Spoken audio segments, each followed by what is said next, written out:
Hey guys, how you doing? So today, just want to go over a real quick video on my one of my IFAKs. It's individual first aid kit for those who don't know. Yeah, so basically the purpose of an IFAK is just to have like some sort of small first aid kit that you can like chuck in a bag, go camping, or even in your car. It's just a reliable first aid kit that you can get to really easily in the time of need. So we'll go straight into it. So obviously on the first it's red, so it's easy to see, identifiable as a first aid kit. On this top buckle here, we undo that. I've got a pair of EDC trauma scissors. Yeah, you always need a pair of good scissors, especially for cutting clothing or anything like that. So we can put them over there. If we go straight into the main pouch, it's got some sort of flap system, velcroed in, and we just pull the two tabs down on top. Actually, before we go into it, I'll show you the back first of all. So the back is like a Velcro molly. So it's got a nice Velcro hook and loop system there, and you can thread it through some sort of like molly bag if you've got molly compatible equipment, or you can just literally just take this off and stick this to the carpet of your car. You can do it that way either. Yeah. So anyway, get straight into it. So obviously, everyone's going to be different. Some people have different tools in it. For me, I always carry a tourniquet. I'm trained in a tourniquet. I've never had to use a tourniquet, thank God, but yeah, if you haven't been trained in something, you shouldn't really be carrying it. So this side here, we'll start off with the real simple stuff. We've got some bandages. These are just normal crepe bandages. I've got a couple in here, one there and one plastic here.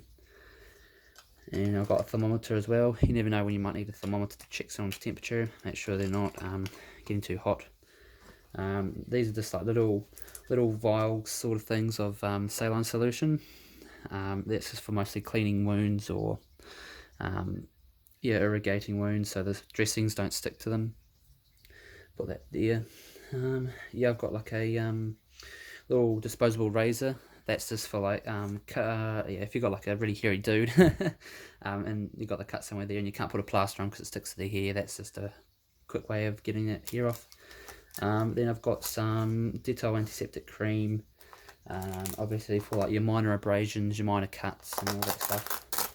In this big main pouch I've got a triangular bandage, and I've got a couple, probably can't see that, but I've got a couple of dressings in there, larger dressings, as well as a couple of safety pins. So that part there, nothing in that pouch. Go into here, I've got 4 sets of gloves in here, 1, 2, 3, 4, all in the little packet, so they're not going to fly everywhere as soon as you open your thing up. I've got another set of gloves. I've got sets of gloves everywhere. You can never have too many gloves, basically. It's, you don't know if you're going to be taking this to a situation where heaps of people are injured, or, you don't have time to refill gloves. Yeah, so bandages, gloves. These are just cotton swabs. Cotton swabs, yeah, just usually for wiping the dirt off of a wound, or you could use it as a dressing if you really wanted to, but there's other better things out there. More cotton swabs, gloves. Now this is just one of those compact CPR face shield masks. So obviously if you need to do CPR, you don't really want to do mouth to mouth as unless it's the last resort. So this thing here just checks like a plastic bag thing. So you put it over the person's mouth. It's got this little valve filter, so you can literally just blow through the filter valve here, and you can do rescue breaths that way. It's a good alternative. And of course you got a silver blanket. Hypothermic patients, they've got 1,001 uses for these. Obviously, now I've got some hand sanitizer. This stuff's really, really great for on the fly. Some iPads, and that's it from that pocket. Now I go to this last pocket here. This is kind of like your boo-boo kit or administrational first aid stuff, so nothing too big in here.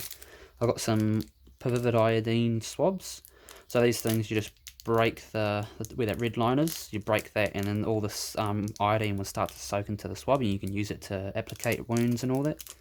It's quite cool. I haven't actually used it before, but hoping I don't need to.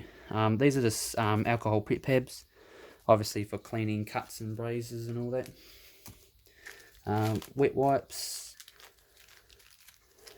Got some more saline solution. Some stuff in here is just like basic medications thing. I've written the date on the back of them because, when you try and put them in a kit, it's going to be, they're quite big, so you try and trim them to make them fit. And obviously, if you don't know what the expiry date is, you know, you could have them in there for so many years and they might not actually work because they're expired.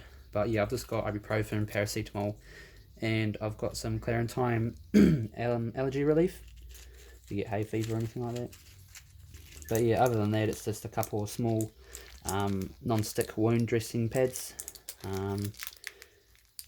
Yeah, that's basically it. Just heaps of plasters. You know, I've used thousands of plasters, and no plaster is better than fabric plasters. Those plastic ones are okay, but they just fall off over time.